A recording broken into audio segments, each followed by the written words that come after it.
بسم الله الرحمن الرحیم. یو ملګری تپوس کوي ظاهر الرحمن د فنفیر هغه وایي جی د قبر سر طرف ته ګټه لګول په هغې باندې نوم لیکل آیا دا جایز دي او که نه؟ ګوره جی قبر سر طرف ته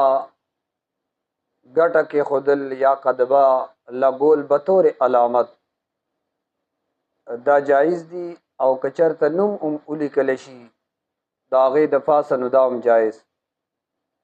په شرط به پکې دا چې دا به فخر نمود نمایش او زینت دپاره نه. حضرت عثمان ابن مازون رضی الله تعالی عنہ وفات نه بعد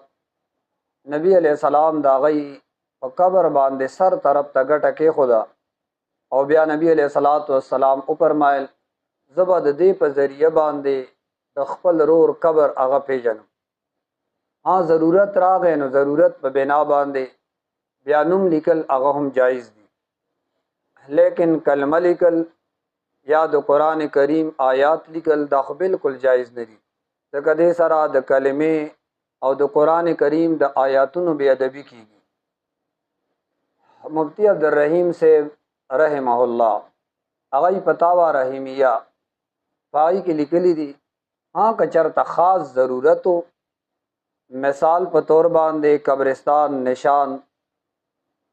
هغه د باقی پاتې شي یا قبر هغه د بې حرمتۍ او د توهین د هغې نه بچ شي یا قبر خلق پایمال کوي یا هغه قبر خلق د خپل سره روانوي، نو دغه ضرورت په بنا باندې بیا نوم لیکل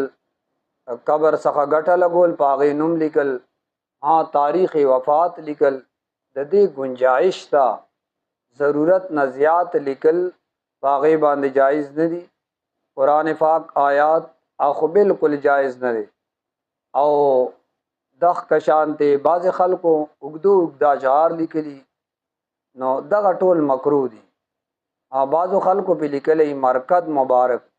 نو دغې نه هم احتراز پکار دی. زموږ علما فرمایي دغه هم لیکل په قبر باندې نه دي پکار، صرف علامت دپاره نشان دپاره ګټه لګول په هغې باندې نوم لیکل د دې گنجایش دی او جایز دی.